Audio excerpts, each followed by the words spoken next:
Hello, welcome back to my channel.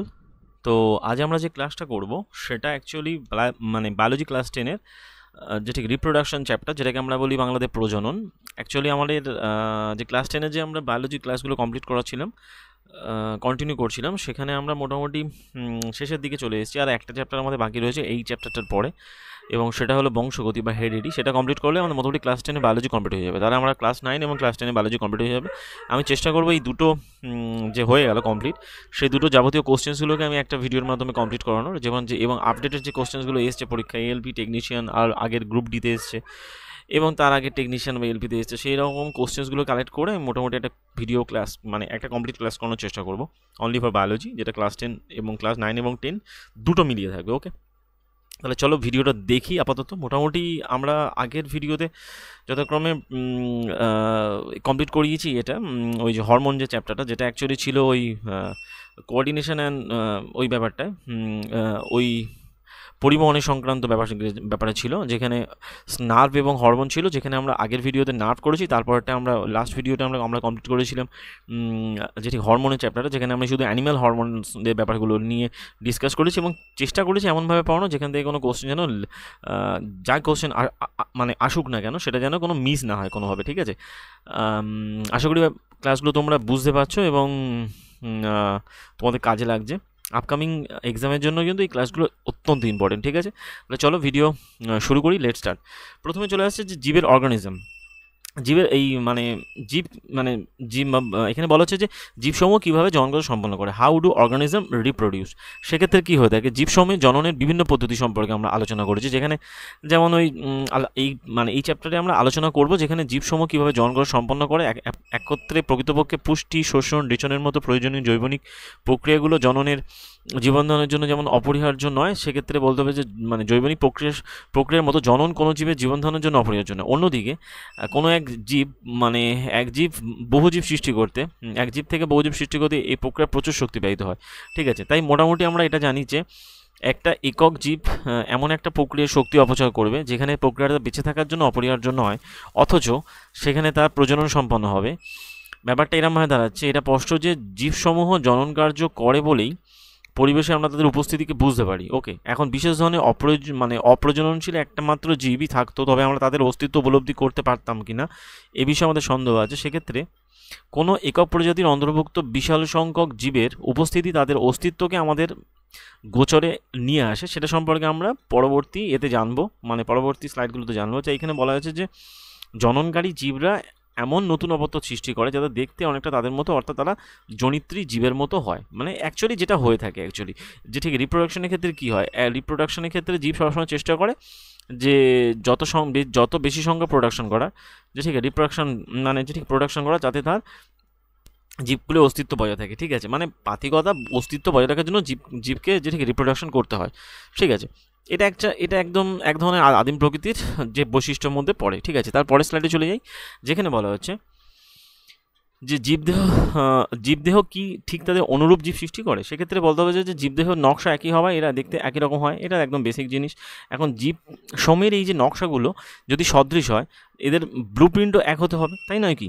তাই এখানে বলা যায় যে জনন প্রক্রিয়া সর্বাপেক্ষা প্রাথমিক স্তরে দেহ নকশার জন্য ব্লুপ্রিন্ট সমূহ প্রতিরূপ গঠনে একটা কাজ সম্পন্ন করে, যেটা আমরা ক্লাস 9-এ দেখেছিলাম, যেখানে বলেছিলাম যে কোষের তো কোষের প্রোটোপ্লাজমের মধ্যে কী থাকে, কোষের প্রোটোপ্লাজমের মধ্যে থাকে সাইটোপ্লাজম, এবং থাকে কি থাকে যে ঠিক আছে নিউক্লিয়াস।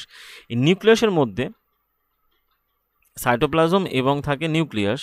এখন এই নিউক্লিয়াসের মধ্যে ক্রোমোজোমগুলো ডিএনএ রূপে মোটামুটি অবস্থান করে, যাকে বলা হয় ডিঅক্সি রাইবো নিউক্লিক অ্যাসিড। এখন জনিত্র জনু থেকে এরা পরবর্তী অপত্য জনুতে এরা বৈশিষ্ট্য সমূহের বংশানুসরণের জন্য তথ্য বহন করে থাকে। ওকে, এখন এখানে যেটা বলা হচ্ছে যে কোষের নিউক্লিয়াসে উপস্থিত ডিএনএ যেটা থাকে সেটা প্রোটিন সংশ্লেষের জন্য প্রয়োজনীয় তথ্যের উৎস হিসাবে কাজ করে। ওকে, যদি তথ্যের পরিবর্তন ঘটে তবে ভিন্ন ধরনের প্রোটিন তৈরি হয়। এখন এই যে ভিন্ন ধরনের এই যে প্রোটিনগুলো অবশেষে এদের দেহ নকশা পরিবর্তন করে। তার মানে আমরা এখানে এটাই বুঝলাম যে প্রত্যেকটা কোষের মধ্যে যেমন হচ্ছে কি থাকে সেটা হলো নিউক্লিয়াস, তার মধ্যে থাকে ক্রোমোজোমে থাকে ডিএনএগুলো ডিঅক্সি রাইবো নিউক্লিক অ্যাসিড, এটা দিয়ে কোশ্চেন আসে। এগুলো কী করে, এরা জনিত্র জনু থেকে অপত্য জনুতে, এরা যখন একটা নতুন প্রোডাক্ট উৎপন্ন হবে, যখন একটা নতুন অপত্য তৈরি হবে, এটা থেকে যখন নতুন, তাহলে এই ডিএনএটাই অ্যাকচুয়ালি ট্রান্সফার হয় এবং ডিএনএর মধ্যে বিভিন্ন ধরনের ক্যারেক্টারিস্টিক থাকে যাকে বলা হয় জিন। এরা সেটাই বলা হচ্ছে, এরা জনিত্র জনু থেকে অপত্য জনুতে এরা স্থানান্তরিত হয়, বৈশিষ্ট্যসমূহকে স্থানান্তর করে এবং যেটা সম্পন্ন হয় বংশানুসরণের জন্য। তাই কোষের নিউক্লিয়াসে উপস্থিত ডিএনএ প্রোটিন সংশ্লেষ পদ্ধতির মাধ্যমে, যাকে বলা হয় প্রোটিন সংশ্লেষের মাধ্যমে বা প্রোটিন সংশ্লেষের জন্য যে বিভিন্ন যে অ্যাকচুয়ালি ডেটা থাকে না, যেমন আমরা কী করি ডেটা ট্রান্সফার করি, তেমনই এখানে ডিএনএ প্রোটিন সংশ্লেষের মাধ্যমে তার ডেটা ট্রান্সফার করে থাকে, ঠিক আছে। এবং এই যে বলা হচ্ছে তথ্যের পরিবর্তন ঘটে এবং এটা যে মানে বিভিন্ন ধরনের প্রোটিনের কোড তৈরি হয় এবং সেই কোডগুলো বিভিন্ন ধরনের প্রোটিনগুলো অবশেষে দেহ নকশা পরিবর্তন করে এবং এর মধ্যেই থাকে মানে জেনেটিক ম্যাটেরিয়াল, ঠিক আছে। আমাদের যদি বলা হয় জেনেটিক ম্যাটেরিয়াল কোনটা, যদি বলা হয় ম্যাক্সিমাম ক্ষেত্রে ডিএনএ হয়, তবে যারা কিছু অনুন্নতর ক্ষেত্রে আরএনএ থাকে, ঠিক আছে, যেমন কয়েকটা ভাইরাস জাতীয় উন্নত এদের ক্ষেত্রে আরএনএ থাকে, বাট ম্যাক্সিমাম ক্ষেত্রে আমাদের যদি বলা হয় জেনেটিক ম্যাটেরিয়াল কী হয়, ডিএনএর যে স্ট্রাকচার হয়, এই যে প্যাঁচানো স্ট্রাকচার হয়, এই ডিএনএ প্যাঁচানো স্ট্রাকচার এখান থেকে কোশ্চেন আসে অনেক সময় কে আবিষ্কার করেছিল, সেটা ওয়াটসন অ্যান্ড ক্রিক। এখানে এর মধ্যে বিভিন্ন ধরনের শৃঙ্খল থাকে এবং বিভিন্ন ধরনের প্রোটিন থাকে, তার মধ্যে বিভিন্ন ধরনের ক্যারেক্টার এর মধ্যে যেটি বৈশিষ্ট্য থাকে, মানে প্রত্যেকটা ইচ ক্যারেক্টারের জন্য ইচ প্রোটিন কাজ করে, ঠিক আছে। ইচ ক্যারেক্টারের জন্য ইচ প্রোটিন কাজ করে। অ্যাকচুয়ালি যদি কারো ধরো চোখের কালার, যে চোখের মণি যদি মানে ওই যেটা অ্যাকচুয়ালি কর্নিং থাকে লেন্স যেটা থাকে, সেটা যদি অনেক সময় দেখতে পাওয়া যায় যে ঠিক আছে ধূসর বর্ণের হচ্ছে, বা কারুর মাথার চুল যে ঠিক কোঁকড়ানো হয়, কারুর মাথার চুল এই যে অ্যাকচুয়ালি স্ট্রেট হয়, এগুলো অ্যাকচুয়ালি জেনেটিক ম্যাটেরিয়াল যেটা কোনো অপত্য তার জনিত্র মানে তার বাবা মা থেকে পেয়ে থাকে, ঠিক আছে। এবং সেটা ট্রান্সফার হয় কী করে, ওই যে ঠিক রিপ্রোডাকশনের সময় ডিএনএর মধ্যে প্রোটিন সংশ্লেষ যখন হয় তখন অ্যাকচুয়ালি এগুলো ট্রান্সফার ঘটে, ঠিক আছে। এখন এর ডিটেলসটা আমরা পড়বো, যেখানে বলা হচ্ছে যে অতএব এটাই বলা যাচ্ছে মৌলিক ঘটনা হলো ডিএনএ এর প্রতিলিপিকরণ, পাতিকতা, ডিএনএ ডুপ্লিকেশন হয়, ঠিক আছে, এবং বিভিন্ন কোষ রাসায়নিক প্রক্রিয়ার মাধ্যমে ডিএনএ তার প্রতিলিপিটা গঠন করে, এই যে ঠিক আছে বিভিন্ন ধরনের রাসায়নিক প্রক্রিয়ার মাধ্যমে। এর ফলে একটা জনন কোষে ডিএনএর দুটো প্রতিলিপি তৈরি হয়, একটা থেকে মোটামুটি দুটো ডিএনএ তৈরি হয় এবং প্রতিটা ডিএনএর প্রতিলিপিগুলো পরস্পর পৃথক হওয়া প্রয়োজন হয় না। যখনই প্রতিলিপি তৈরি হয় তখন তাদের পৃথক হওয়াটা খুবই দরকার হয়ে পড়ে, ঠিক আছে। এই পরের স্লাইডে গিয়ে দেখবো আমরা। যাই হোক, মোটামুটি আমরা এখান থেকে এটাই বুঝলাম যে ডিএনএর প্রতিলিপি মূল কোষটিতে রেখে অপর ডিএনএ প্রতিলিপিটা কী হয়, সেটা অ্যাকচুয়ালি কোষ থেকে বার করে নিলে কোনো কাজ করবে না, কারণ কোষ থেকে বেরিয়ে যাওয়া প্রতিলিপিটা জৈবনিক প্রক্রিয়ার সমূহ বজায় রাখার জন্য প্রয়োজনীয় সংগঠিত কোনো কোষীয় গঠন পাবে না। তার মানে ওই যে ডিএনএ, একটা ধরো ডিএনএ ছিল,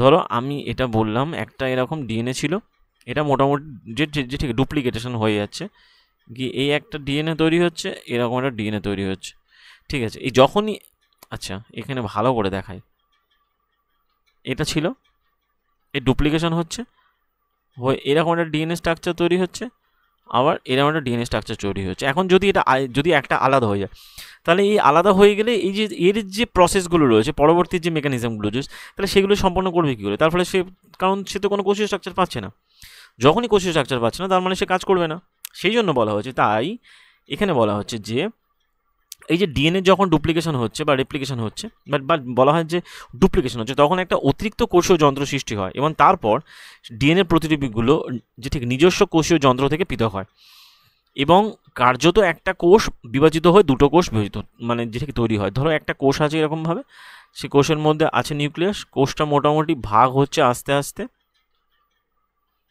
যে ঠিক আছে নিউক্লিয়াসটাও মোটামুটি ভাগ হচ্ছে আস্তে আস্তে, হওয়ার পর সেপারেট যে ঠিক নিউক্লিয়াস তৈরি হবে, হয়ে আলাদাভাবে থাকবে, ঠিক আছে। এরমভাবে মোটামুটি কোষ থেকে কার্যত আলাদা হয়ে পৃথক হয়, ঠিক আছে, আলাদা হয়ে পৃথক হয়ে দুটো কোষ সৃষ্টি করে। এখন এখানে একটা ব্যাপার বলা হচ্ছে যে এই কোষ দুটো অবশ্যই একরকম, কিন্তু এরা পুরোপুরিভাবে সমরূপ, আইডেন্টিক্যাল, ঠিক আছে। এখন এই যে আইডেন্টিক্যাল যে ব্যাপারটা বললাম, এটা কতগুলো মানে এই যে প্রতিলিপিকরণের সঙ্গে যুক্ত বিক্রিয়াগুলো কতটা সঠিকভাবে ঘটেছে তার উপর ডিপেন্ড করে প্রশ্নের উত্তরটা ডিপেন্ড করবে। যেমন ধরো কোনো জৈব রাসায়নিক বিক্রিয়া পুরোপুরি নির্ভুল, এটা কিন্তু বিশ্বাসযোগ্য নয়, কেউ 100% কখনো কম মানে ঠিক হয় না, তেমনই। তাই একমাত্র এটা আশা করা যায় প্রতিবারই ডিএনএ প্রতিলিপিকরণের ফলে সৃষ্ট যে ডিএনএ থাকে সেখানে কিছু পরিমাণ প্রকরণ ঘটবে। এই প্রকরণ মানেই কি বলা হয় যে ঠিক ডিফারেন্সিয়েশন, যে বিভিন্ন ধরনের যে ঠিক নতুন ক্যারেক্টার তৈরি হয় তাকে বলা হয় প্রকরণ। এই প্রকরণ ঘটবে ফলস্বরূপ, যখনই প্রকরণ ঘটবে তখনই ফলস্বরূপ ডিএনএ সৃষ্ট ডিএনএ প্রতিলিপিগুলো একই রকম হবে, কিন্তু তার মধ্যে কিছু কিছু সমরূপ নাও হতে পারে। সব যে সমরূপ হবে এই যে কনসেপ্টটা, এটা কিন্তু ঠিক না, কারণ এর মধ্যে প্রকরণ ঘটবে। প্রকরণ মানে যে ডিফারেন্সিয়েশন ঘটবে, এবং সেটা অ্যাকচুয়ালি এটা একটা ন্যাচারাল প্রসেস। তার মাধ্যমে এই যখনই যে ডিফারেন্সিয়েশন এই ঘটবে বা প্রকরণ ঘটবে, তখনই কী হবে, এদের মধ্যে সমরূপ ক্যারেক্টার থাকবে না। হয়তো প্রতিলিপি দেখতে একরকম হবে, কিন্তু তার মধ্যে কিছু না কিছু ক্যারেক্টার আলাদা থাকবে। এখন এই প্রকরণগুলোর মধ্যে কিছু কিছু প্রকরণ এতটা বেশি মাত্রায় ঘটতে পারে যে ডিএনএ নতুন প্রতিলিপি উত্তরাধিকার সূত্রে পেতে পারে, ঠিক আছে, এবং যেটা আগত কোষীয় যন্ত্রগুলোকে ব্যবহার করে কাজ করতে পারে না, এবং এই ধরনের সদ্যজাত কোষের মৃত্যু ঘটে, তারা এনভায়রনমেন্টে টিকতে পারে না, ঠিক আছে। আবার প্রকরণ যেমন ঘটলে যেমন লাভ, আর বেশি ঘটলে তেমন অপকার, মানে বেনিফিটস নেই। সেই জন্য বলা যাচ্ছে তাই ডিএনএ প্রতিলিপিতে আরও এমন অনেক প্রকরণ থাকতে পারে যেগুলো এতটা বেশি মাত্রায় প্রকাশ ঘটে না, তাই সেগুলো টিকে থাকলে মোটামুটি কোষের পরস্পরের মধ্যে সূক্ষ্ম পার্থক্য পরিলক্ষিত হয়, এবং এটাই অ্যাকচুয়ালি মানে যেটাকে বলা হয় প্রপার। পার্থক্য থাকে, বাট অত বেশি পার্থক্য থাকে না, সেই জন্য তারা কী করে, তারা সার্ভাইভ করে যায়।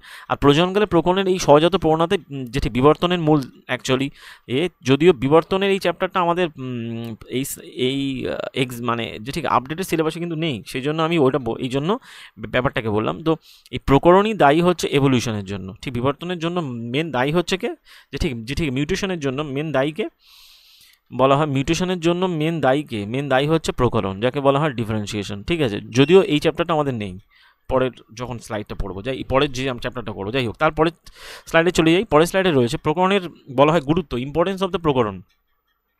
জীবগোষ্ঠী তাদের জনন ক্ষমতায় কাজে লাগিয়ে বাস্তুতন্ত্রে একটা সুস্পষ্ট স্থান বা নিচ দখল করে, ঠিক আছে, এটা তো সবাই জানি আমরা। এখন জীবদের গঠনগত কিছু বৈশিষ্ট্য বজায় রাখার জন্য ডিএনএ প্রতিলিপিকরণের সঙ্গতিপূর্ণ হওয়াটা খুবই প্রয়োজন। এই বৈশিষ্ট্যগুলোকে জীব নির্দিষ্ট নিজ ব্যবহার করতে সাহায্য করে, এবং তাই কোনো প্রজাতির জনসংখ্যা স্থিতিশীলতা কোনো জননের সাথে সম্পর্কযুক্ত।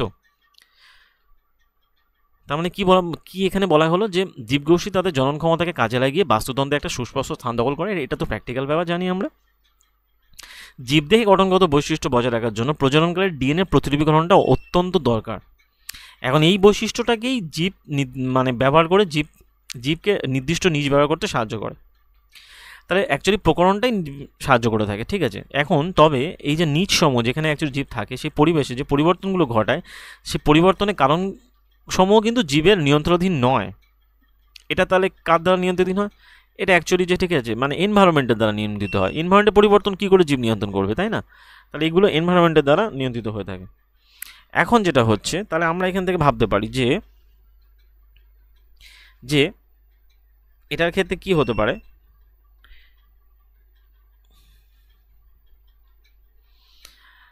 যে ভূপৃষ্ঠের তাপমাত্রা যদি বৃদ্ধি বা হ্রাস পায়, মানে হ্রাস পেতে পারে, এবং সেক্ষেত্রে জলস্তরের পরিবর্তন, এগুলো তো আমাদের দ্বারা কন্ট্রোলিত নয়, যেমন উল্কাপাত ঘটতে পারে। সেক্ষেত্রে কোনো প্রজননশীল জীবগোষ্ঠী তাদের নির্দিষ্ট নিচে বসবাসের উপযোগী হলে তারা এই নিচটার ব্যাপক পরিবর্তন ঘটে, এবং যেহেতু ওই যে এনভায়রনমেন্টাল যে কারণগুলো রয়েছে, এই যে এনভায়রনমেন্টাল যে কজগুলো আছে, এফেক্ট এই যেগুলোর এফেক্ট কী, মানে যেগুলোর যার এফেক্ট কী, ধরো একটা জীব একটা এনভায়রনমেন্টে বা নিচে বাস করছে, যদি এই সব ইনসিডেন্টগুলো ঘটে, উল্কাপাত ঘটে, জলস্তরের পরিবর্তন ঘটে, তাপমাত্রা হ্রাস বৃদ্ধি হয়, তখন কি হয়, তখন অ্যাকচুয়ালি তার ওই যে নিচটার যে এনভায়রনমেন্টে যে বাস করছিল জীব, তার একটা ব্যাপক পরিবর্তন ঘটে। তাহলে জীবগোষ্ঠীকে তো সেই পরিবেশের মধ্যে থাকতে হবে, তাহলে সেই পরিবেশে টিকে থাকতে গেলে নাহলে তো সে অনিশ্চিন্ন হয়ে যেতে পারে। তাই জীবগোষ্ঠীর মধ্যে কিছু কিছু জীবের প্রকরণ দেখতে পাওয়া যায়, যাকে বলা হয় ডিফারেন্সিয়েশন দেখা যায়।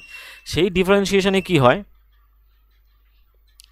সেই ডিফারেন্সিয়েশনের মধ্যে কিছু বৈশিষ্ট্য জীব অ্যাচিভ করে, যেটা জীবের ক্রোমোজোমের মধ্যে অ্যাকচুয়ালি অ্যাড হয়। এখন ওই যে ক্যারেক্টারিস্টিক, যাই বলা হয় কোনো ব্যাকটেরিয়া জনগোষ্ঠী নাতিশীতোষ্ণ জলে বসবাস করে, ঠিক আছে, ধরো কোনো নাতিশীতোষ্ণ টেম্পারেটে বসবাস করছে, ওকে।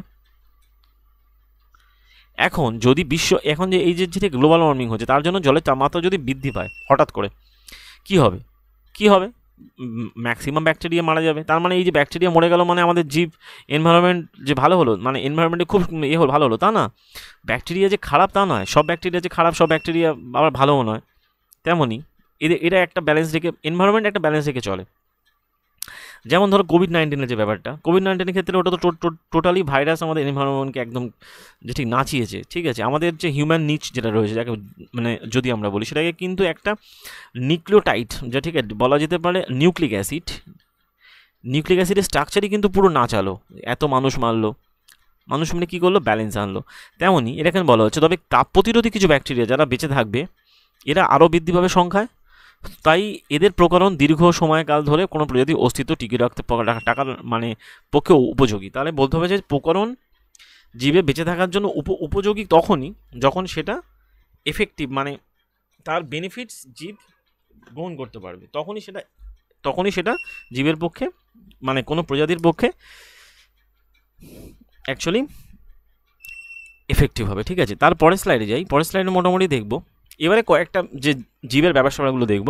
যেমন ধরো একক জীবসমূহ যারা রয়েছে, যারা অ্যাকচুয়ালি সিঙ্গেল অর্গানিজম হয়, তাদের ক্ষেত্রে যে জীবের যে ঠিক রিপ্রোডাকশন, সবাই তো মোটামুটি যে ঠিক রিপ্রোডাকশনই এমন একটা প্রসেস যার মাধ্যমে সে তার বংশ বিস্তার করতে পারে, ঠিক আছে। নাহলে সে তার পৃথিবীতে তার অস্তিত্ব টিকে রাখবে কী করে। সেরকম যদি বলি, প্রথম ক্ষেত্রে ইস্টের ক্ষেত্রে কী হয়, ইস্টের বৃদ্ধি ধরনের সাথে দ্বিতীয় ক্ষেত্রে মোল্ডের বৃদ্ধির ধারণা যদি তুলনা করি, সেতে পার্থক্য নিরূপণ করা। যেমন ধরো ইস্টের ক্ষেত্রে কী হচ্ছে, মোটামুটি প্রজনন প্রক্রিয়া কীভাবে ঘটে সেসব প্রসঙ্গে আলোচনা করার জন্য আমরা বিভিন্নভাবে এই ধরনের দেহ নকশাগুলো দেখেছি, যেখানে আমরা ইস্টকে দেখছি। ইস্ট মোটামুটি একটা রয়েছে, সেখান থেকে ওর সেগমেন্টেশন হচ্ছে, ডেভেলপিং বার্ড আলাদা হয়ে গিয়ে যেটাকে ডটার সেল তৈরি ঘটছে। তেমনই এরকম আমরা দেখব যে বলা হচ্ছে এর ফার্স্ট প্রসেস হলো, বলা হয় বিভাজন বা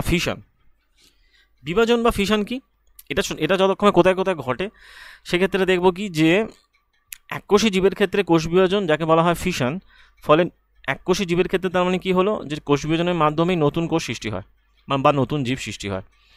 এই ফিশন প্রক্রিয়ায় ধরনটা বহুল, মানে বিভিন্ন ধরনের পরিলক্ষিত হয়। যেমন ধরো বহু ব্যাকটেরিয়া, ইভেন প্রোটোজোয়া কোষ বিভাজন করে শুধুমাত্র দুটো খণ্ডে বিভক্ত হয়। তার মানে কাদের মধ্যে দেখতে পাওয়া যায়, যে ফিশনটা দেখতে পাওয়া যায় কাদের মধ্যে, ব্যাকটেরিয়া অ্যান্ড প্রোটোজোয়া, ওকে। অ্যামিবার মতো কিছু কোষ আর জীব আছে যারা কোষ বিভাজনকালে একটা কোষ যে বিভক্ত হয় দুটো কোষ সৃষ্টি হয়। যেমন ধরো অ্যামিবার দ্বিবিভাজন, অ্যামিবার একটা কোষ রয়েছে, সেটা বিভাজিত হয়ে দুটো কোষ তৈরি করছে, এরকমভাবে।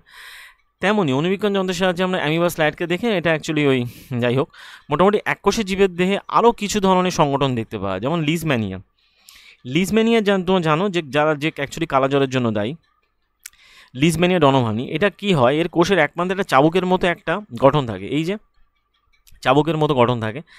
এই ধরনের জীবসমূহ কী করে, এই গঠনগুলোর সঙ্গে সম্পর্কিত সুনির্দিষ্ট যে ঠিক সজ্জা রীতিতে এরা কী করে, দ্বিবিভাজন ঘটে, মানে বাইনারি ফিশন ঘটে। ফিশনকে আমরা বাইনারি ফিশন বললাম।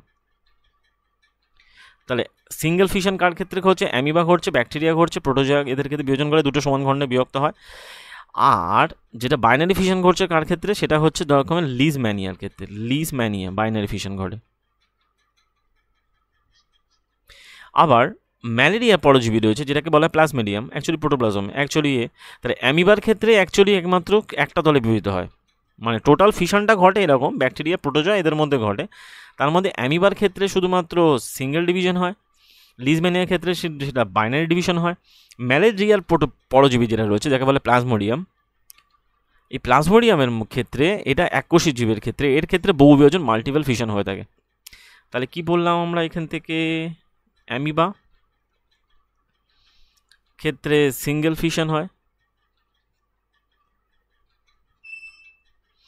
লিজম্যানিয়ার ক্ষেত্রে কি হয়, এগুলোতে ডাইরেক্ট কোশ্চেন দেয়, বাইনারি ফিশন হয়।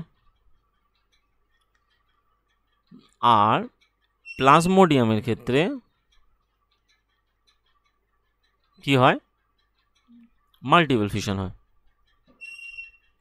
তো অপরদিকে ইস্টের দেহে থেকে, ওই যেটা আমরা পড়ছিলাম, ইস্টের দেহে কতগুলো ক্ষুদ্র খোলক উৎপন্ন হতে থাকে, যারা দেহ থেকে মোটামুটি পৃথক হয়, আরও বৃদ্ধি অপত্যজীব সৃষ্টি করে, যেটা আমরা আগেরটা দেখলাম অ্যাকচুয়ালি ইস্টের ক্ষেত্রে। এই যে আগের স্লাইডে দেখলাম না, যে ইস্টের ক্ষেত্রে কোরক উৎপন্ন হচ্ছে, মোটামুটি বিভক্ত হয় কোরক উৎপন্ন করছে ইস্ট। যাই হোক, তাহলে আমরা এখান থেকে মোটামুটি ফার্স্ট যেটি ফিশনের যে ব্যাপারটা সেটা পড়ে নিলাম তিনটে। তারপরে স্লাইডে চলে যাই, যেখানে বলা হচ্ছে খন্ডিবম ফ্র্যাগমেন্টেশন। এটা ইম্পর্টেন্ট। খণ্ডীভবন ফ্র্যাগমেন্টেশন মোটামুটি এটা তুলনামূলকভাবে সরল দেহ গঠন বিশিষ্ট বহুকোষীর ক্ষেত্রে ঘটে। আগেরটা আমরা বললাম ফিশনটা এককোষীর ক্ষেত্রে ঘটছিল, ফ্র্যাগমেন্টেশন খণ্ডীভবনটা বহুকোষী জীবদেহের ক্ষেত্রে ঘটে, সেক্ষেত্রে সরল জন প্রক্রিয়াগুলোর মধ্যে এটা অন্যতম। এক্ষেত্রে কী হয়, স্পাইরোগাইডা কী হয়, স্পাইরোগাইডা যখনই পরিণত হয় এদের দেহ কতগুলো ছোট ছোট ছোট খণ্ডে বিভক্ত হয় এবং খণ্ডগুলোর এই খণ্ডের টুকরোগুলো বৃদ্ধি পায় যথাক্রমে নতুন জীব তৈরি হয়। তার মানে ফ্র্যাগমেন্টেশনের ক্ষেত্রে কার ক্ষেত্রে ঘটছে, ফ্র্যাগমেন্টেশন ঘটছে স্পাইরোগাইডার ক্ষেত্রে। প্রথমে জীবটা ভেঙে যায়, তারপরে সেখান থেকে নতুন জীব সৃষ্টি হয়। তার মানে এটা কোথায় ঘটে, এটা বহুকোষী। এখন সব বহুকোষী জীবের ক্ষেত্রে এই ঘটনা যে ঘটে তা না, কেবলমাত্র একের পর এক কোষ বিভাজিত হয়ে নতুন অপত্য কোষ তৈরি গঠন করতে পারে এরকম ব্যাপার নয়। এরা কারণ হলো এই যে পদ্ধতি, এটা অনেক ক্ষেত্রে বহুকোষী জীবে আমরা দেখি যেখানে এলোমেলোভাবে বিন্যস্ত কোষ সমষ্টি মাত্র হয়ে থাকে। বিশেষত মানে এই যে বিশেষিত যে কোষসমূহ থাকে, কোষসমূহ কলারূপে সংগঠিত হয় এবং কলাসমূহ সুসংগঠিত হয়ে অঙ্গ গঠন করে। এই অঙ্গগুলোকে মোটামুটি দেখে নির্দিষ্ট স্থানে অবস্থান করতে হয়। এ ধরনের সুসংগঠিত জীবদের একের পর এক কোষ বিভাজনের মানে ব্যাপারটা অবাস্তব। তাই সেক্ষেত্রে বহুকোষী জীবে একটা মৌলিক কৌশল হলো যে বিভিন্ন ধরনের কোষ এরা ভিন্ন ভিন্নভাবে কার্যাবলী সম্পন্ন করে থাকে, যেটা অ্যাকচুয়ালি বহুকোষী হয়ে থাকে। তাই কাজের এই সাধারণ ধরন অনুযায়ী বলা যায় এই ধরনের জীবসমূহ জননও এক ধরনের বিশেষ ধরনের কোষের কাজ। তাই যদি জীবদেহ নিজে থেকে অ্যাকচুয়ালি ওটা যেহেতু বহুকোষীর ক্ষেত্রে ঘটছে, স্পাইরোগাইডা বহুকোষীর মধ্যে পড়ে, তাই জীবদেহটা যদি নিজে থেকে অনেক ধরনের কোষের সমন্বয়ে গঠিত হয় সেক্ষেত্রে এক ধরনের কোষ জনকার্য সম্পন্ন করে এটা বলা যায় না। তাই বলা যেতে পারে জীবদেহ মোটামুটি এক ধরনের কোষ উপস্থিত থাকবে যেটা উপযুক্ত পরিস্থিতিতে বৃদ্ধি হয়ে কোষের সম্প্রসারণ ঘটিয়ে নতুন কোষ তৈরি করতে সক্ষম হবে। ঠিক আছে, তার মানে কি বললাম, বহুকোষীর ক্ষেত্রে ফ্র্যাগমেন্টেশন ঘটছে কার, স্পাইরোগাইডে প্রথমে খণ্ড খণ্ড বিভক্ত হয়, তারপর সেটা বিভাজিত হয়। যেমন ধরো এই যে এরপরে চলে আসছে বলা হয় রিজেনারেশনের ক্ষেত্রে কি, তাহলে রিজেনারেশন কাদের ক্ষেত্রে, এটাও মোটামুটি সম্পূর্ণভাবে বিভাজিত হয়, তাদের দেহাংশ থেকে নতুন নতুন জীব সৃষ্টি হয়। এর অর্থ হলো এই যে যদি কোনো জীবদেহ কোনোভাবে কেটে যায় বা খণ্ড বিভক্ত হয় তাহলে তে থেকে প্রত্যেকটা খণ্ড থেকে স্বতন্ত্রভাবে জীব তৈরি হবে, যেমন হাইড্রা আর প্ল্যানেরিয়া। এটা যেমন প্ল্যানেরিয়া দেখানো হয়েছে। এদের অ্যাকচুয়ালি কী হয়, সরল প্রাণীগুলো বহু খণ্ডাংশে বিভক্ত হতে পারে, প্রতিটা খণ্ডাংশ এদের বৃদ্ধি পায় এবং পেয়ে এরা মোটামুটি সম্পূর্ণ জীবে পরিণত হয়। তার মানে ফ্র্যাগমেন্টেশন এর মধ্যে পার্থক্য দেবো, ফ্র্যাগমেন্টেশনটা অ্যাকচুয়ালি হয়ে থাকে বহুকোষী জীবের ক্ষেত্রে হয়, আর এক্ষেত্রে কী হচ্ছে, এটা পুনরুৎপাদন ঘটছে, এরা মোটামুটি হাইড্রা প্ল্যানেরিয়ার মতো সরল প্রাণীদের ক্ষেত্রে ঘটে এবং বিশেষত কোষসমূহ দ্বারা এদের পুনরুৎপাদন ঘটে। ঠিক আছে, এখন এই যে কোষসমূহ দ্রুত বৃদ্ধি পায় এবং বহুসম কোষ তৈরি করে, এই কোষগুচ্ছের বিভিন্ন কোষগুলো পরিবর্তিত হয়ে বিভিন্ন ধরনের কোষ এবং কলায় পরিণত হয়। এই পরিবর্তনসমূহ একটা সংগঠিত ক্রমে ঘটে এবং একেই বলা হয় বিকাশ বা পরিস্ফুরণ।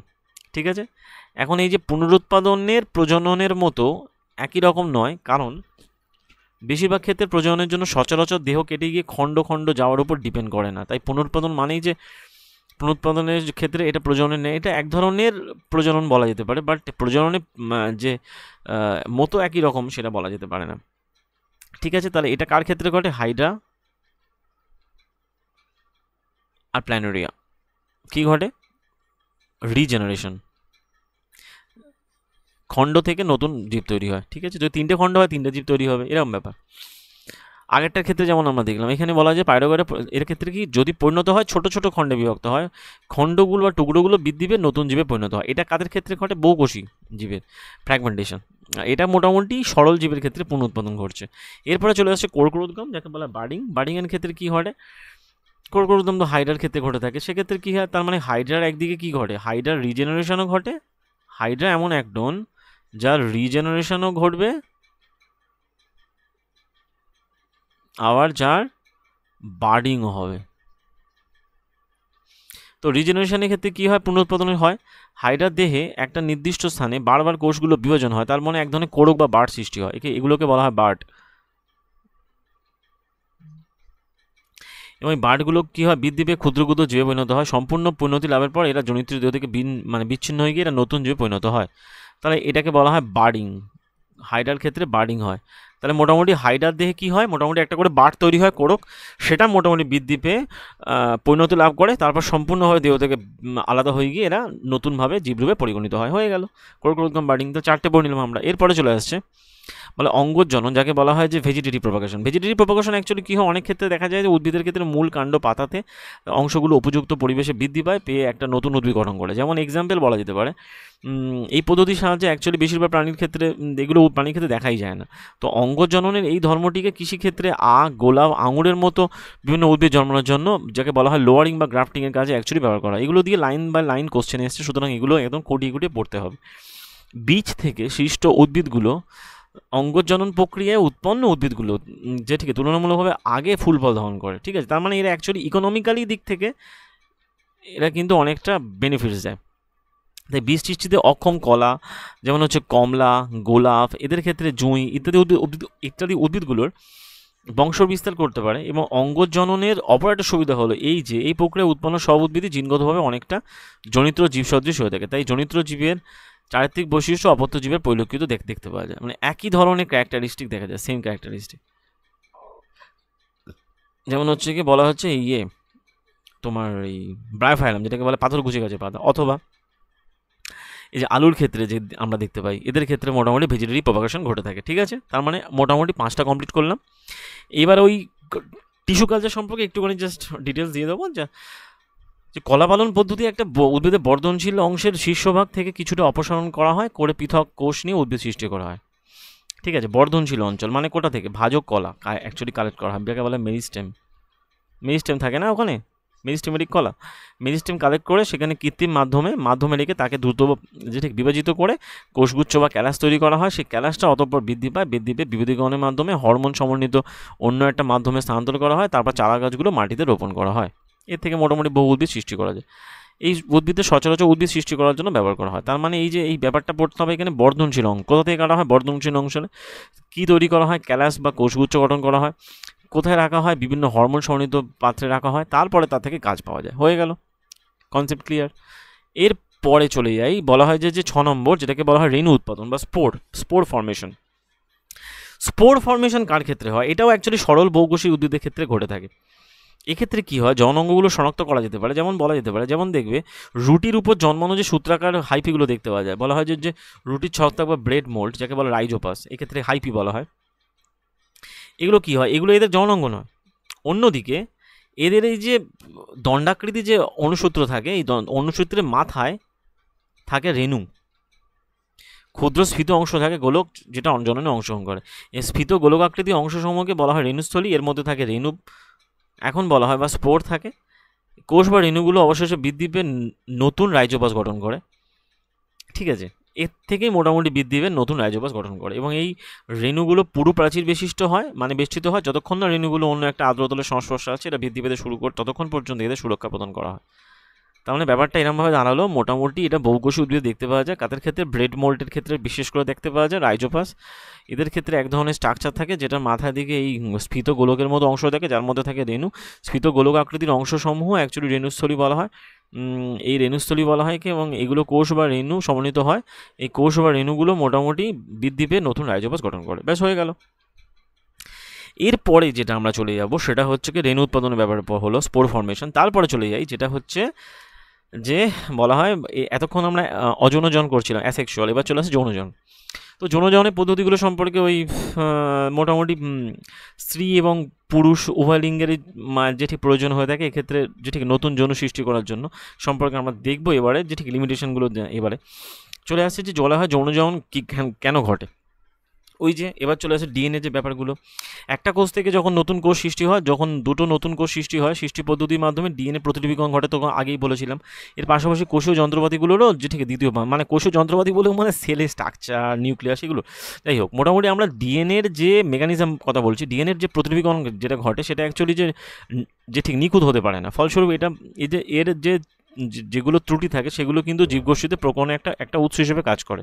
এই প্রকরণ সমূহ একটা একক জীবকে সুরক্ষা প্রদান করতে পারে না, কিন্তু কোনো একটা জীবগোষ্ঠীতে এটা প্রজাতির অস্তিত্ব বজায় রাখাকে সুনিশ্চিত করার জন্য একটা উপযোগী। তাই বলা যায়, যদি জীবসমূহ যৌনজন প্রক্রিয়া বংশবিস্তার করে, তবে এদের ফল অনেক মানে অনেক যেটি প্রকরণের সৃষ্টি হতে পারে, ঠিক আছে, মানে অনেক ধরনের ভ্যারিয়েশন তৈরি হতে পারে, ডিফারেন্সিয়েশন ভ্যারিয়েশন যাই বলতে পারো। এখন এই যে ডিএনএ প্রতিলিপিকরণ যে ব্যাপারটা ঘটছে, মানে ডিএনএ ডাপ্লিকেশন, মানে যাকে বলা হয় ডুপ্লিকেশন যখন ঘটছে, একেবারে যে নিখুঁত হয় সেটা তো বললাম না। তাই মোটামুটি এটা এই প্রক্রিয়ার মাধ্যমে যথেষ্ট ধরনের মানে মানে প্রকরণ সৃষ্টি হওয়ার সম্ভাবনা থাকে, ঠিক আছে। ডিএনএর এই যে ডুপ্লিকেশন হচ্ছে, এই পদ্ধতিগুলো কম মাত্রায় যাতে নির্ভুল হয় তার জন্য অপত্য ডিএনএগুলোর বেশিরভাগই কোষীয় উপাদানের সাথে কাজ করতে অসমর্থ হবে এবং তাদের মৃত্যু ঘটবে যদি কোনো কারণে যদি এদের মধ্যে ডিফেক্ট দেখা যায়। তাই প্রকরণ বিশিষ্ট জীবগুলো এই প্রক্রিয়াকে কীভাবে ত্বরান্বিত করে সেটা সম্পর্কে জানতে গেলে আমরা জানবো প্রতিটা নতুন প্রকরণ সেই ডিএনএ প্রতিলিপিতেই ঘটে এবং ডিএনএ পরবর্তী যৌনুতে সেগুলো পুঞ্জীবিত হতে থাকে। মানে যে প্রকরণটা ঘটছে সেটা অ্যাকচুয়ালি নতুন জীবের মধ্যে জমা হয় এবং তারপরে একক জনগোষ্ঠী দুটো জীবে পুঞ্জীবিত যেটি প্রকরণসমূহ ধরন ভিন্ন হয়।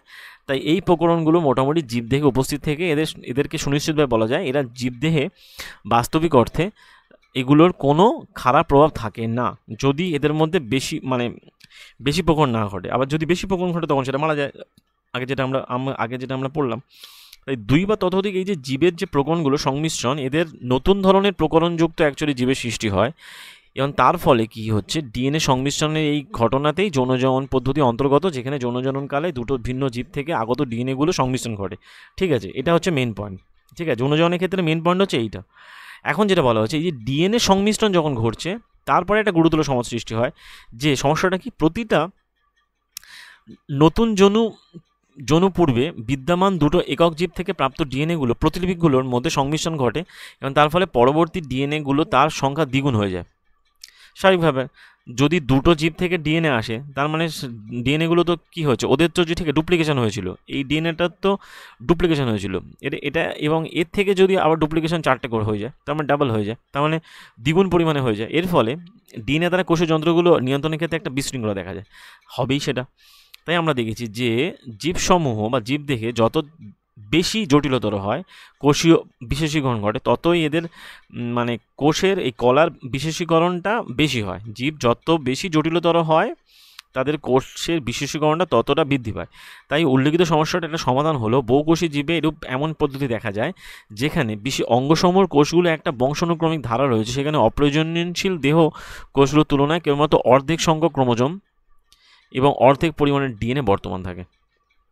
ওই প্রসেস যেটা মিওসিস যে পদ্ধতিটা, মিওসিসের ক্ষেত্রে কী বলা হয়, হ্রাস বিয়োজন বলা হয়, অর্ধেক সংখ্যক, সেই জন্য 2n থেকে ভাগ হয়ে যায়, n চলে আসে, n যুক্ত হয়ে তখন ব্যাপারটা, তাই সেই জন্য n ক্রোমোজোম আর n ক্রোমোজোম, ঠিক আছে। তাই অর্ধেক পরিমাণ ডিএনএ বা অর্ধেক পরিমাণে ক্রোমোজোমগুলোর মধ্যে কোষ বিভাজন প্রক্রিয়ার মাধ্যমে অর্জিত হয়, একে বলা হয় মিওসিস পদ্ধতি। তার মানে বলা হচ্ছে এটাই যে এই যে কোথা থেকে শুরু করবো, এখান থেকে একটা সমাধান আছে, সেটা বহুকোষী জীবে যেরূপ দেখা যায় সেটা হলো এদের বিশেষিত অঙ্গসমূহে কোষগুলো একটা বিশেষ বংশানুক্রমিক ধারা আছে, যেখানে অপ্রজননশীল দেহ কোষগুলোর তুলনায় কেবলমাত্র অর্ধেক সংখ্যক ক্রোমোজোম এবং অর্ধেক পরিমাণ ডিএনএ বর্তমান যে কোষ বিভাজন প্রক্রিয়াটা অর্জিত হয় তাকে বলা হয় মিওসিস। এখন এই যে দুটো জীব থেকে প্রাপ্ত জার্ম সেলস যেগুলো থাকে সেগুলো যৌনজননকালে মিলিত হয়, নতুন জীব সৃষ্টি করে, ফলে এদের নতুন জনিতের ডিএনএ সংখ্যা ক্রোমোজোম সংখ্যা পরিমাণটা পুনঃস্থাপিত হয়। তার মানে আগের পদ্ধতির মাধ্যমে যেটা জার্ম সেলস থাকে, জার্ম সেলে মোটামুটি n সংখ্যক ক্রোমোজোম থাকে, male and female, both male and female, ঠিক আছে। বডি কোষে এটা থাকে বডি সেলে, আর এগুলো থাকে হচ্ছে জার্ম সেলে। জার্ম সেলে n সংখ্যক ক্রোমোজোম থাকে যেটা মিওসিস পদ্ধতির মাধ্যমে পাওয়া যায়। এই n সংখ্যক ক্রোমোজোম দুটো n সংখ্যক এসে তখন মোটামুটি অপত্য তৈরি করে, তখন 2n তৈরি করে, ঠিক আছে। আশা করি কনসেপ্ট ক্লিয়ার হয়েছে, যে ঠিক বোঝাতে পেরেছি। বডি সেল মানে 2n সংখ্যক ক্রোমোজোম, জার্ম সেল মানে n সংখ্যক ক্রোমোজোম। যখন যৌনজন হয় তখন male and female both side থেকে n সংখ্যক ক্রোমোজোমযুক্ত ক্রোমোজোমগুলো এসে যুক্ত হয়ে 2n সংখ্যক অপত্য তৈরি করে, ঠিক আছে। সেক্ষেত্রে এই যে ব্যালেন্সটা ডিএনএর পরিমাণের এবং ক্রোমোজোমের পরিমাণে ব্যালেন্সটা বজায় থাকে, সব কিছু ব্যালেন্স, ঠিক আছে। যাই হোক, তারপরে স্লাইডে চলে যাই, যেখানে দেখবো যে যদি জাইগোটটা বৃদ্ধি পেয়ে একটা অত্যন্ত বিশেষিত কলা এবং অঙ্গ সমন্বিত পূর্ণাঙ্গ জীবে পরিণত হয়, সেক্ষেত্রে জাইগোটটার মধ্যে যথেষ্ট পরিমাণে শক্তি সঞ্চিত হয় অবশ্যই। সেক্ষেত্রে অত্যন্ত সরল জীবেকে দেখা গেছে দুটো জার্ম সেল বা জনন কোষ একটা অপরটা থেকে আলাদা নয়, একই রকম হতে পারে, কিন্তু দেহ নকশা যত জটিল থেকে যত যেটি জটিলতর হয়, জার্ম সেলগুলোর স্ট্রাকচার আলাদা হয়। এদের মধ্যে একটা জনন কোষ বা জার্ম সেল আকারে বড় হয়, আর একটা জার্ম কোষ এবং আকারে বড় হয়, খাদ্য সমন্বিত হয়, অন্যটা তুলনামূলকভাবে ছোট হয় এবং চলনক্ষম হয়। যে ছোট সে চলবে, আর যে বড় সে অ্যাকচুয়ালি স্টোর করবে, ঠিক আছে, খাবারটাকে স্টোর করে রাখবে। তো এই চলনক্ষম যেটা হয়ে থাকে কোষটিকে বলে পুং গ্যামেট, ঠিক আছে, যেটা অ্যাকচুয়ালি মেল গ্যামেট মানে মেল জার্ম সেলকে বলা হয়, এটাকে বলা হয় মেল জার্ম সেল। আর যেটা সঞ্চিত খাদ্য স্টোর করে তাকে বলা হয় ফিমেল জার্ম সেল। এখনই এটাকে বলা হয় স্ত্রী গ্যামেট। এবং এর পরের চ্যাপ্টার আমরা দেখব কী করে একটা পুং গ্যামেট এবং স্ত্রী গ্যামেট অঙ্গের পার্থক্য সৃষ্টি করে, সেক্ষেত্রে কিছু কিছু পার্থক্য তৈরি হয় জীবদের। ঠিক আছে, আশা করি কনসেপ্ট ক্লিয়ার হয়েছে। জার্ম সেলগুলো কীভাবে কিরকম স্ট্রাকচার হয় সেটাও এখানে বলা হলো। ঠিক আছে, যে ছোট হয় সে চলন কম হয়, যে বড় হয় সে খাবার স্টোর করে। ঠিক আছে, এবং যে অ্যাকচুয়ালি ছোট হয় সেটা চলন কম হয়, সেটা পুং গ্যামেট, আর যে খাবার সঞ্চয় করে তাকে বলা স্ত্রী গ্যামেট। এখান থেকে এই দুটো পয়েন্ট ইম্পর্টেন্ট। এরপরে চলে যাচ্ছি যেমন সপুষ্পক উদ্ভিদ। সপুষ্পক উদ্ভিদের ক্ষেত্রে কী হচ্ছে, গুপ্তবীজ উদ্ভিদের অঙ্গসমূহ মোটামুটি তার ফুলে অবস্থান করে। ইতিমধ্যে আমরা জেনেছি যে উদ্ভিদের যে অঙ্গগুলো থাকে, বৃত্তাংশ, দলাংশ, পুংকেশর, গর্ভকেশর। এখন এই যে পুংকেশর বলা হচ্ছে এবং গর্ভকেশর, এরাই ফুলে জনন অঙ্গ। ঠিক আছে, জার্ম সেল সমন্বিত হয়ে থাকে এবং বৃত্তাংশ, দলমন্ড এগুলো সাহায্য করে থাকে। তাই একলিঙ্গ ফুল যেগুলো পেঁপে, তরমুজ, উভলিঙ্গ ফুল যেমন জবা, সরিষা, একলিঙ্গ ফুলে এগুলো একলিঙ্গ ফুলে পুংকেশর, গর্ভকেশরের মধ্যে যে কোনো একটা বর্তমান থাকে, উভলিঙ্গ ফুলে দুটোই বর্তমান থাকে। ঠিক আছে, স্বাভাবিকভাবে। তাহলে কে হয়ে থাকে উভলিঙ্গ ফুলের মধ্যে জবা আর যেটি সরিষা বা সরষে। পুংকেশর হচ্ছে পুংজনন অঙ্গ, আর আর যেটা হলুদ বর্ণের পরাগরেণু সৃষ্টি করে, মানে এটা অ্যাকচুয়ালি ছোট হয়ে থাকে এবং এটা চলনক্ষম হয়ে থাকে। অন্যদিকে আমরা যখন একটা ফুলের এই যে একটা স্ট্রাকচার দেখছি, এখানে মোটামুটি গর্ভাশয় দেখছি, পুংকেশর মোটামুটি এখানে এই পরাগধানী থাকছে, গর্ভাশয়ের পাশ থেকে বেরোচ্ছে। ঠিক আছে, এবং এটা গর্ভমুণ্ড। ঠিক আছে, এই গর্ভমুণ্ডে অ্যাকচুয়ালি পুংকেশরগুলো আসে, সেটা এই পাইপের মাধ্যমে চলে আসে যতক্ষণে গর্ভাশয়। ঠিক আছে, এবং এই টোটালটাকে বলা হয় গর্ভাশয়, বলা হয় গর্ভকেশর। এর মধ্যে রয়েছে দলাংশ আর বৃত্তাংশ। যাই হোক, তারপরের স্লাইডে চলে যাই, যেখানে দেখব পুংকেশরকে যদি আমরা স্পর্শ করি দেখবো আমাদের হাতে প্রায় এক ধরনের হলুদাভ গুঁড়ো লেগে যাচ্ছে। এটা অ্যাকচুয়ালি গর্ভকেশরের এবং গর্ভকেশরের একটা ফুলের কেন্দ্রে অবস্থান করে। এটা হলো স্ত্রী জনন অঙ্গ। ঠিক আছে, এবং কারণ এই খাবার স্টোর করে থাকে ব্যাপারটা, এবং এই গর্ভকেশরের 3টে অংশ থাকে। ঠিক আছে, তার মধ্যে গর্ভাশয় যেটা থাকে সেটা অ্যাকচুয়ালি স্ফীত তলদেশে থাকে, যেটা গর্ভাশয়, ওভারি যাকে বলে। আর লম্বাটে যেটা হয়, যেটা লম্বাটে তাকে বলা হয় গর্ভদণ্ড। ঠিক আছে, আর যা বলা ওভারি, গর্ভদণ্ডকে বলা হয় স্টিগমা। আর যেটা অ্যাকচুয়ালি গর্ভদণ্ডকে বলা হয় স্টাইল। তার মানে কি বললাম, প্রথমে যেটা গর্ভাশয় হলো সেটাকে কি বলা হলো, এটাকে বলা ওভারি, এটা থাকে তলায়। অ্যাকচুয়ালি এখানে যদি আমি দেখি, এটাকে বলা হয় ওভারি, যেটা গর্ভদণ্ড এটাকে বলা হয় স্টাইল, আর যেটা গর্ভমুণ্ড এটাকে বলা হয় স্টিগমা। বেশ, হয়ে গেল, এখান থেকে কনসেপ্ট ক্লিয়ার। ঠিক আছে, এখান থেকে আশা করি কনসেপ্ট ক্লিয়ার, কোনটা স্টিগমা কোনটা স্টাইল হয়ে গেল। এরপরে স্লাইডে যাই। এবারে বলা হচ্ছে যে মাঝের অংশটা বললাম গর্ভদণ্ড, আর রয়েছে গর্ভমুণ্ড। তার মানে একটা গর্ভকেশরের 3টে পার্ট। ঠিক আছে, এবং গর্ভমুণ্ডটা কী হয়ে থাকে, আঠালো বা স্টিকি টাইপের হয়ে থাকে, যেটা অ্যাকচুয়ালি যাকে বলা হয় স্টিগমা। স্টিগমা মানে স্টিকি হবে, এবং গর্ভাশয়কে ডিম্বক সমন্বিত হয়, এবং প্রতিটা ডিম্বকে ডিম্বকোষ থাকে, মানে যাকে বলে ডিম্বাণু থাকে। পরাগরেণু থেকে সৃষ্ট, এবার চলেছে পরাগরেণু কেসটা। পরাগরেণু থেকে সৃষ্ট পুংজনন কোষ ডিম্বকস্থিত স্ত্রী জনন কোষের সাথে মিলিত হয়। এই জনন কোষগুলো মিলন বা নিষেকের ফলে জাইগোট বা ভ্রূণাণু গঠিত হয়, এবং যেটা বৃদ্ধি পেয়ে উদ্ভিদ তৈরি করতে পারে। তার মানে এখানে আমরা গর্ভকেশরের ব্যাপারটা দেখলাম, এখানে আমরা কি দেখলাম, পরাগরেণু কেসটা দেখলাম। এবং স্ত্রী জনন কোষের সাথে মিলিত হয়, মিলিত হওয়ার পর সেটা নিষেকের ফলে জাইগোট সৃষ্টি করে ভ্রূণ উৎপাদন করে। তাই পুংকেশর থেকে পরাগরেণু সমন্বিত পরাগরেণুগুলো গর্ভমুণ্ডে স্থানান্তরিত হওয়া প্রয়োজন। যদি পরাগরেণুর এই স্থানান্তরকরণ একই ফুলে ঘটে তখন তাকে বলা হয় সেল পলিনেশন, আর যদি আলাদা ফুলে ঘটে তখন তাকে বলা, এক ফুল থেকে অন্য ফুলে ঘটে তখন তাকে বলা হয় ক্রস পলিনেশন বা ইতর পরাগযোগ। আবার যদি একই ফুলে একটা ফুল থেকে অপর ফুলে পরাগরেণুর স্থানান্তর বায়ু, জল অথবা প্রাণীর মাধ্যমে হয়ে থাকে।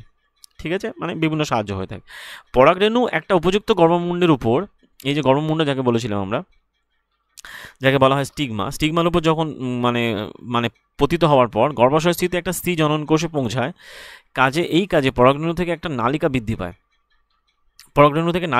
বেরিয়ে আসে, এবং সেটা ডিম্বাশয়ে পৌঁছানোর জন্য গর্ভদণ্ডের মধ্য দিয়ে প্রবেশ করে। ঠিক আছে, এখন নিষেকের পর ভ্রূণাণু বা জাইগোটটা বারবার বিভাজিত হয়, হয়ে একটা ভ্রূণ তৈরি করে, যাকে বলা জাইগোটটা যেটি বিভাজিত হয়ে ভ্রূণ তৈরি করে। ডিম্বককে ঘিরে একটা শক্ত ডিম্বকের ভেতরে একটা ভ্রূণ যে গঠন করে, ডিম্বককে ঘিরে শক্ত আবরণী গঠিত হয় এবং ডিম্বকটা ধীরে ধীরে একটা বীজে পরিণত হয়। তার মানে কি হলো, ডিম্বকটা পরিণত হচ্ছে বীজে, ঠিক আছে।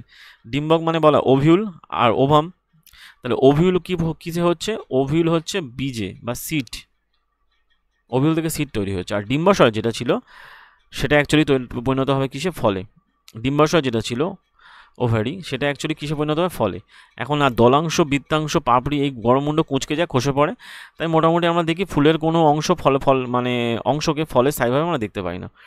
মানে সেক্ষেত্রে কি হয়, মানে ফুলের কোন অংশ দেখতে পাই, সে ডিম্বাশয়টাকে আমরা ফল হিসেবে দেখতে পাই, এটা বলতে পারি।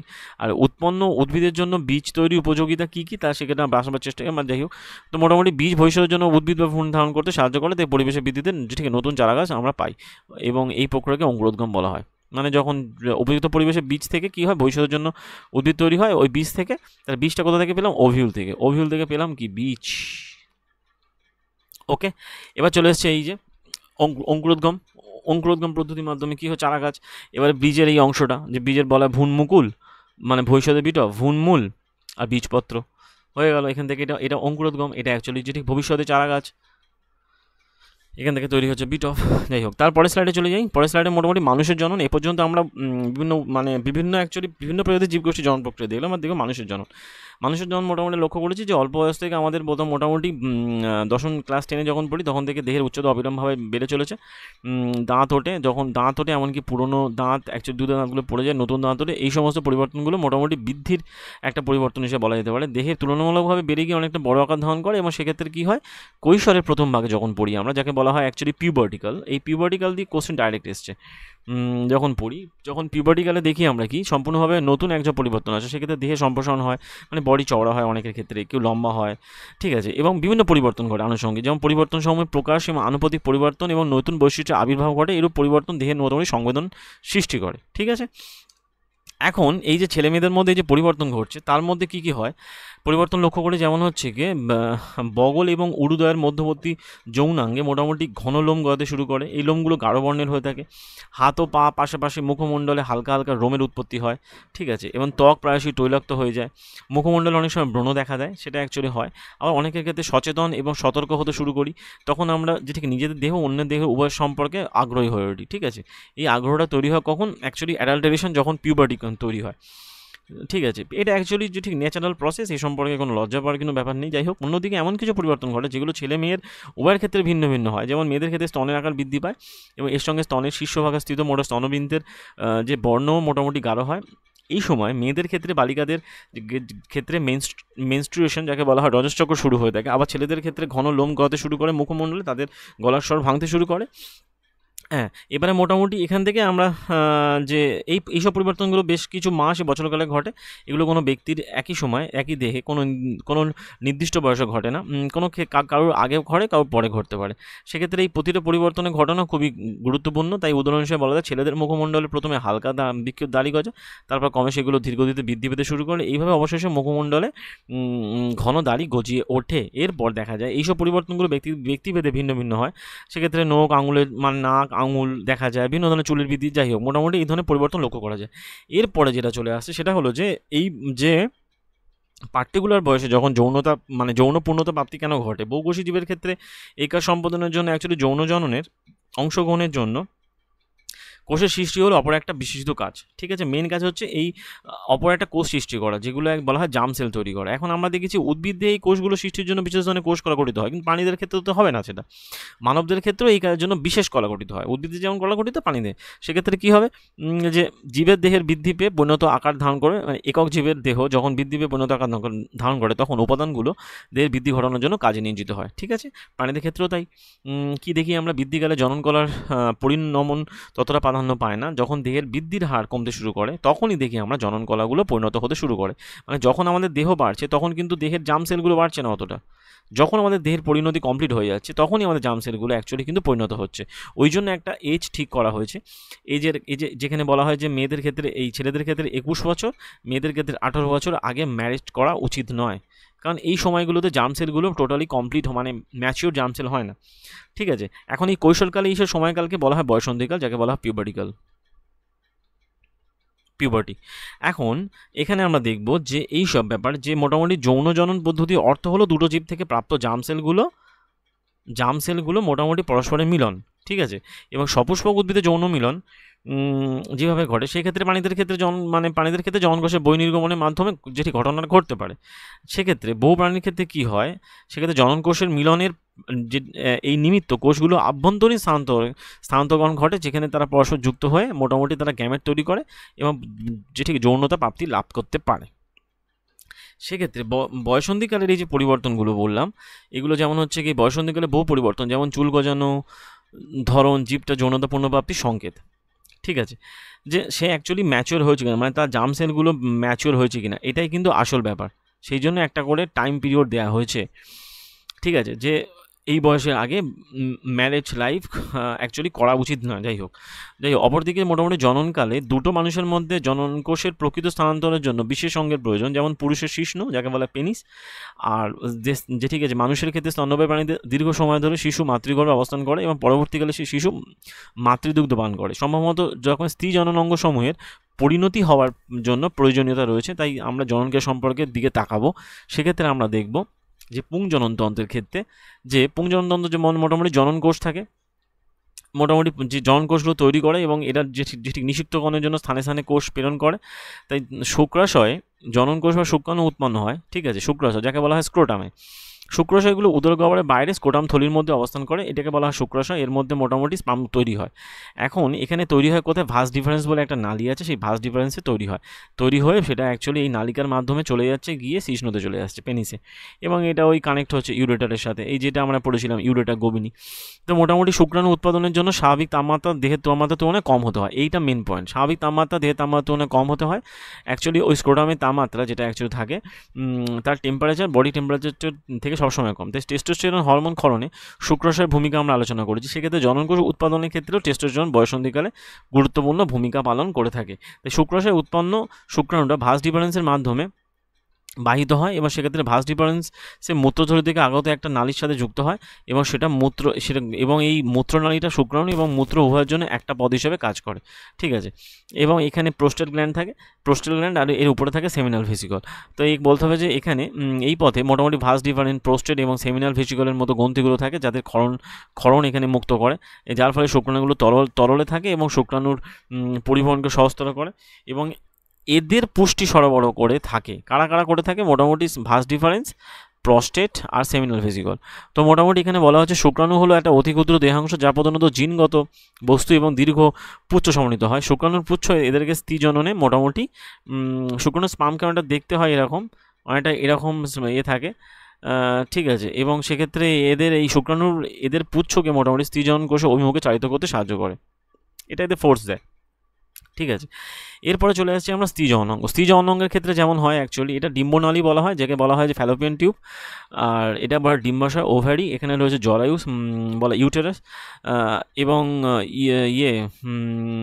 জরায়ু বলা হয়, আর এখানে রয়েছে সার্ভিক্স, আর এখানে রয়েছে যোনি।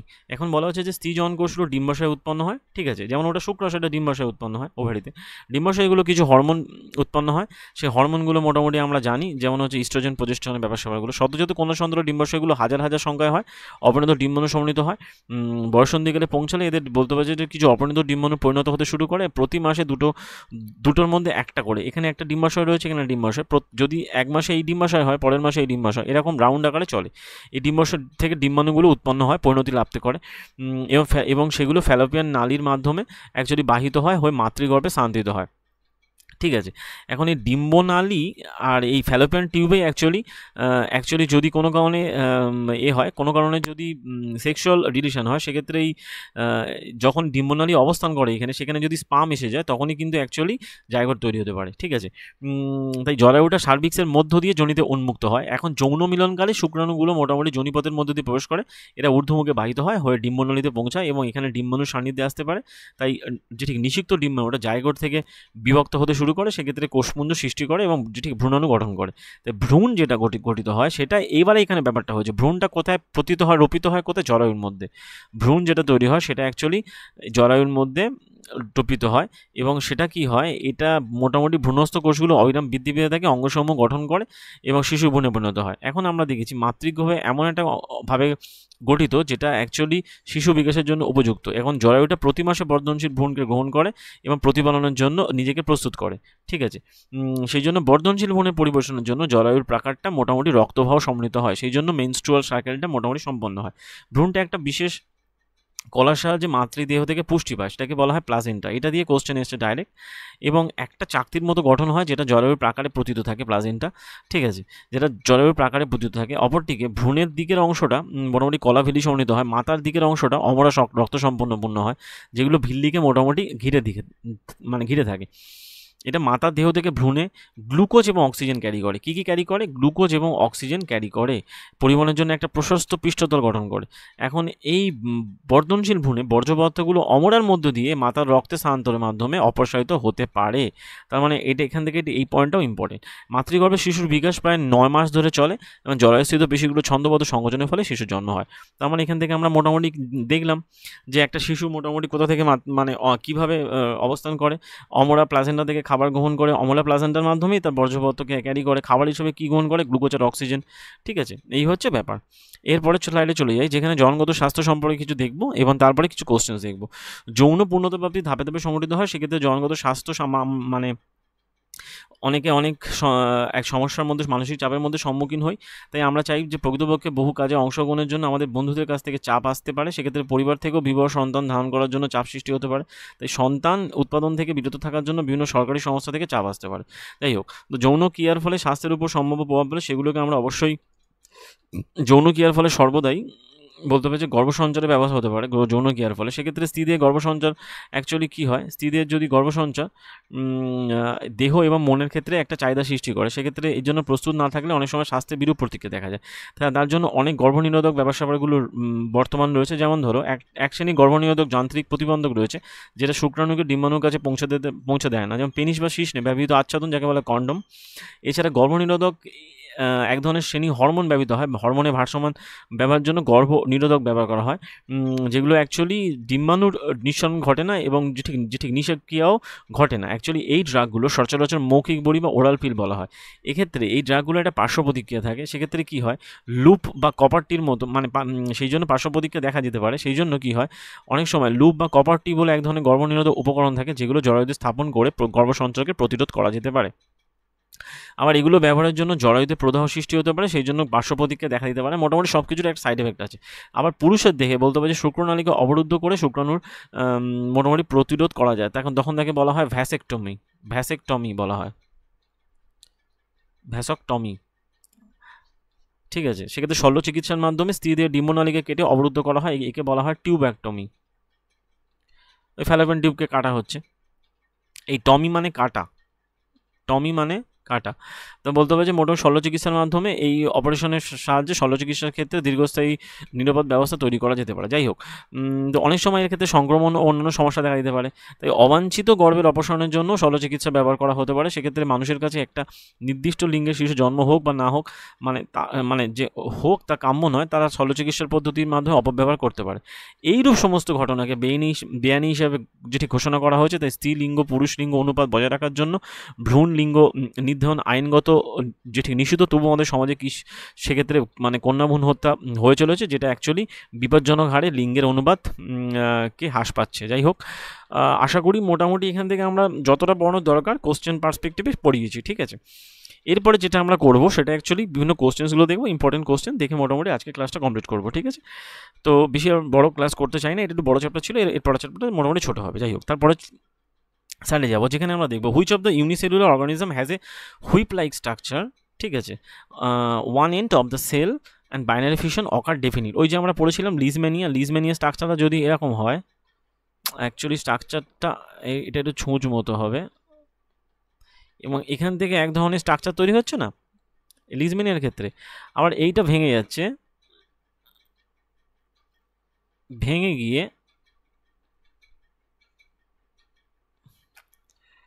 মোটামুটি বাইনারি ফিশন ঘটে এরমভাবে তৈরি হচ্ছে। এটাকে বলা বাইনারি ফিশন। যেমন ওই বাইনারি ফিশন ঘটছে কার সেক্ষেত্রে হলো লিজম্যানিয়ার ক্ষেত্রে বাইনারি ফিশন ঘটছে, হয়ে গেল।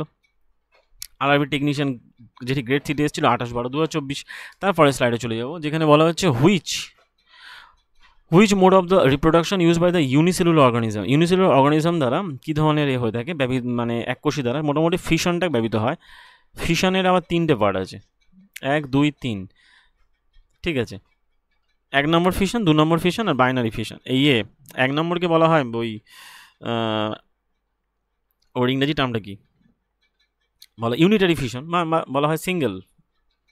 যাই হোক, সিঙ্গেল ফিশন ঘটে অ্যামিবার ক্ষেত্রে, বাইনারি ফিশন ঘটছে ওই লিজম্যানিয়ার ক্ষেত্রে, আর মাল্টিপল ফিশন ঘটছে প্লাজমোডিয়ামের ক্ষেত্রে। প্লাজমোডিয়াম, আশা করি অ্যান্সার কোনটা বুঝতে পেরেছো। ফিশন ঘটছে এককোষীর ক্ষেত্রে, ঠিক আছে। এর পরের স্লাইডে চলে যাই।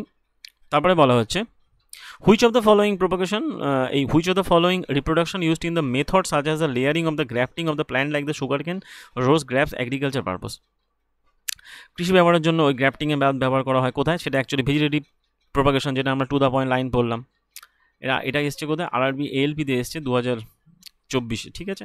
তারপরে পরের স্লাইডে চলে যাই। অ্যাকচুয়ালি যা পড়ালাম সবই তাই কোশ্চেনে এসছে, ঠিক আছে। Ability of the fully differentiated organism to give rise to new individual from their body part is known as। সম্পূর্ণভাবে যেটি পৃথকীকৃত জীব তাদের শরীরে নতুন জীব তৈরি করে সক্ষমতা, তাকে বলা হয় কি, বলা হয় রিজেনারেশন। এখন এই যে ওই তখন আমি যেটা পড়াচ্ছিলাম রিজেনারেশনের যে প্রসেস, ঠিক আছে, রিজেনারেশন কার ক্ষেত্রে ঘটে থাকে সেটাও তখন আমরা যেটি ব্যাখ্যা দিচ্ছিলাম, যাকে বলা হয় পুনরুৎপাদন, যাকে বলা হয় পুনরুৎপাদন বাংলা কথা।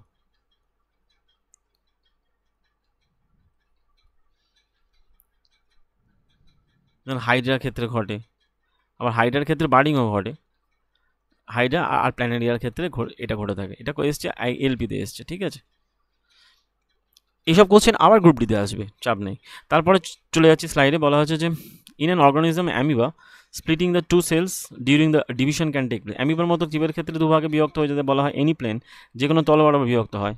এটা অ্যাকচুয়ালি কার ক্ষেত্রে ঘটে, অ্যামিবার ক্ষেত্রে ঘটে। ইউনিটারি ফিশন, যে কোনো তল বরাবর ঘটে। আরআরবি এলপিতে এসছে, যাই হোক। তারপরে চলে যাচ্ছি ভয়েস চেঞ্জ ডিউরিং দ্য, যে puberty occurs due to the, কী কারণে ঘটে থাকে, সিগারেট স্মোকিংয়ের জন্য, ডেভেলপমেন্ট অফ দ্য লাংসের জন্য, মাস্কুলার ডেভেলপমেন্টের জন্য না, অ্যাকচুয়ালি ঘটে হচ্ছে কি ডেভেলপমেন্ট অফ দ্য ল্যারিংসের জন্য। যে আমাদের ষড়যন্ত্র থাকে তার অ্যাকচুয়াল ডেভেলপমেন্ট হয় পিউবার্টিকালে, হরমোনাল যে চেঞ্জগুলো হয় না তার জন্য। আরবি গ্রুপ ডিতে এসেছিল 1/9/22।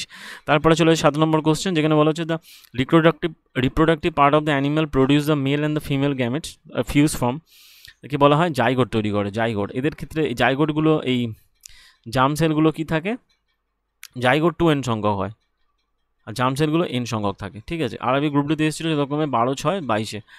তারপরে স্লাইডে চলে যাই। 8 নম্বরে বলা হচ্ছে কি the nutrient are supply to the foetus from the mother to through, বলা হয় যে শিশুকে পুষ্টি মা সরবরাহ করে কিসের মাধ্যমে, বলা হয় প্লাজেন্টার মাধ্যমে। কী খাবার যায়, গ্লুকোজ যায়, অ্যান্ড কি যায়, অক্সিজেন যায়, আর বর্জ্য পদার্থগুলো এর মাধ্যমে বেরিয়ে যায়।